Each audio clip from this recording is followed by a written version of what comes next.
രമേശ് ചെന്നിത്തലയെ അനുനയിപ്പിക്കാൻ നിയുക്ത മുഖ്യമന്ത്രി V D Satheesan ഇപ്പോൾ രമേശ് ചെന്നിത്തലയുടെ തിരുവനന്തപുരത്തെ വീട്ടിലെത്തിയിരിക്കുന്നു. പ്രേക്ഷകർ കാണുന്നത് തത്സമയ ദൃശ്യങ്ങളാണ്. അവിടെ രമേശ് ചെന്നിത്തല, നിയുക്ത മുഖ്യമന്ത്രി വി ഡി സതീശൻ എന്നിവർ ചർച്ച നടത്തുന്നു. കോവളം MLA M വിൻസെന്റിനെ കാണാം, അൻവർ സാദത്തിനെ കാണാം, ജ്യോതികുമാർ ചാമക്കാല എന്നിവരൊക്കെ അവിടെയുണ്ട്.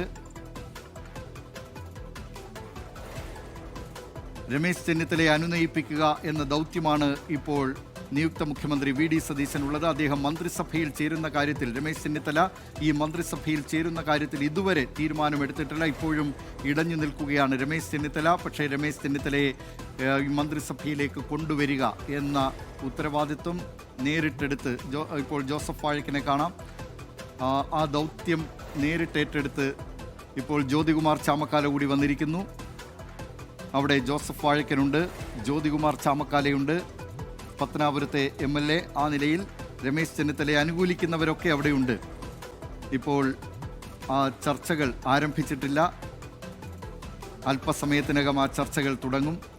26ാമത്തെ വയസ്സിൽ കേരളത്തിൻ്റെ MLA ആയ രമേശ് ചെന്നിത്തല 1982-ൽ, 1986-ൽ 29ാം വയസ്സിൽ സംസ്ഥാനത്തെ സാമൂഹ്യക്ഷേമ മന്ത്രിയായി രമേശ് ചെന്നിത്തല.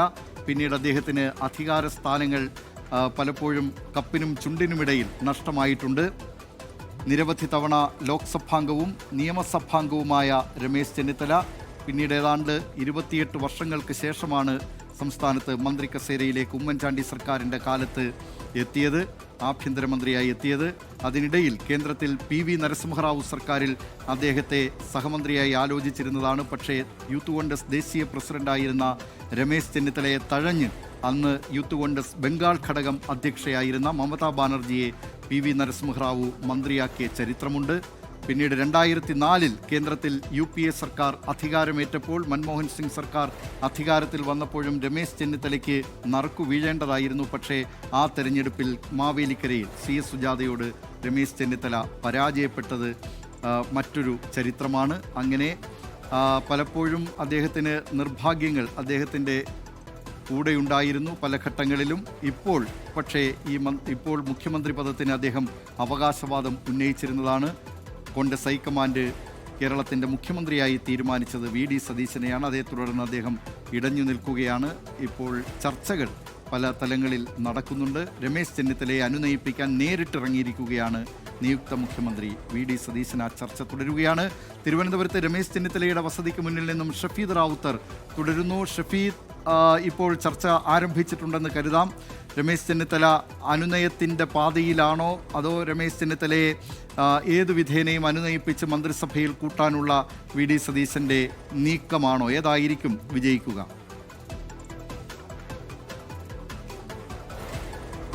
ഏതായാലും ഈ ഒരു പുതിയ സർക്കാർ രൂപീകരണവുമായി ബന്ധപ്പെട്ട കോൺഗ്രസിൽ ഉടലെടുത്തിരിക്കുന്ന പ്രശ്നങ്ങളിൽ വളരെ പ്രധാനപ്പെട്ട, വളരെ നിർണായകമായിട്ടുള്ള ഒരു ചർച്ചയെ നമുക്കിതിനെ കാണാൻ കഴിയും. കേവലം മുഖ്യമന്ത്രി ചർച്ചയുടെ അലവലുകളൊക്കെ നമ്മൾ കണ്ടതാണ്. അത് അവസാനിച്ചത് എങ്ങനെയാണ് നമ്മൾ കണ്ടതാണ്. പക്ഷേ അതിനൊക്കെ അപ്പുറമാണ് ഇപ്പോൾ ചെന്നിത്തലയുടെ വീട്ടിൽ നടക്കുന്ന നിർണായകമായിട്ടുള്ള കൂടിക്കാഴ്ച എന്നുള്ളതാണ് ഏറ്റവും ശ്രദ്ധേയമായിട്ടുള്ള കാര്യം. അതിൽ തന്നെ നമുക്കറിയാം, ഈ വിഷയവുമായി ബന്ധപ്പെട്ട് ചെന്നിത്തല മുന്നോട്ട് വെച്ചിരിക്കുന്ന ഒരു ഫോർമുല അടക്കമുള്ള കാര്യങ്ങളുണ്ട്. ചെന്നിത്തല 3 പ്രധാനപ്പെട്ട കാര്യങ്ങൾ ആവർത്തിച്ച് നേതൃത്വത്തോട് ആവശ്യപ്പെട്ടു എന്നുള്ള കാര്യം ഉറപ്പാണ്. അതിൽ ഒന്നാമത്തേത് ആഭ്യന്തരമന്ത്രി എന്നുള്ള പ്രൊഫൈലാണ്, ഒരു ഹോം പ്രൊഫൈലാണ്. രണ്ടാമത്തേത് അൻവർ സാദത്ത്, മൂന്നാമത്തേത് IC ബാലകൃഷ്ണൻ. അതെങ്ങനെ യാഥാർത്ഥ്യമാക്കും, അതെങ്ങനെ നടപ്പിലാക്കും എന്നുള്ളതാണ് ഇനി ഉയരുന്ന ചോദ്യം. അതിൽ തന്നെ മുസ്ലിം ലീഗിന് 5 സീറ്റ് കൊടുത്താൽ പിന്നെ എങ്ങനെയാണ് എന്നൊക്കെയുള്ള ചോദ്യങ്ങൾ ഉയർത്തിയിട്ടുണ്ട് ചെന്നിത്തല ക്യാമ്പ്. അതുകൊണ്ട് തന്നെ ഈ സാമുദായിക സമവാക്യങ്ങൾ അടക്കമുള്ള കാര്യങ്ങൾ ഈ വിഷയത്തിൽ നിർണായകമാകും. അങ്ങനെയാണെങ്കിൽ 4 സീറ്റിൽ മുസ്ലിം ലീഗ് ഒതുങ്ങേണ്ടി വരുന്ന സാഹചര്യം അടക്കമുള്ള കാര്യങ്ങൾ അതും നമ്മൾ മുൻകൂട്ടി കാണേണ്ടതായിട്ടുണ്ട്. മാത്രമല്ല, ഏതെങ്കിലും തരത്തിൽ ഇക്കാര്യത്തിൽ ഒരു വിട്ടുവീഴ്ചയ്ക്ക് ചെന്നിത്തല തയ്യാറാകുമെന്ന് നമുക്ക് കരുതാനും കഴിയില്ല. കാരണം അത്രത്തോളം അദ്ദേഹം ഇതുമായി ബന്ധപ്പെട്ടുള്ള ആവശ്യങ്ങൾ ഉയർത്തി കഴിഞ്ഞിട്ടുണ്ട്. മാത്രമല്ല, ഈ പലതവണ 2021 അടക്കം AICC നേതൃത്വം പറഞ്ഞ കാര്യങ്ങളൊക്കെ താൻ അനുസരിച്ചിട്ടുണ്ട്. മാത്രമല്ല,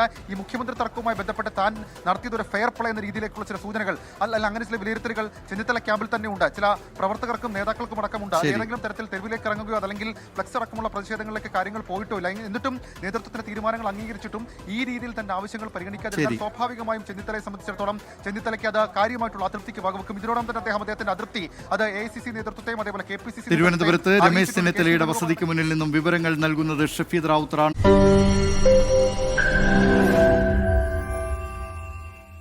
ലോകത്തെവിടെയായാലും ഏത് സമയത്തും 24 വാർത്തകളും ഓഗ്മെന്റഡ് റിയാലിറ്റി പാക്കേജുകളും എക്സ്പ്ലെയിനറുകളും വിശദമായി കാണാൻ ഞങ്ങളുടെ യൂട്യൂബ് ചാനൽ നിങ്ങൾക്ക് സബ്സ്ക്രൈബ് ചെയ്യാം.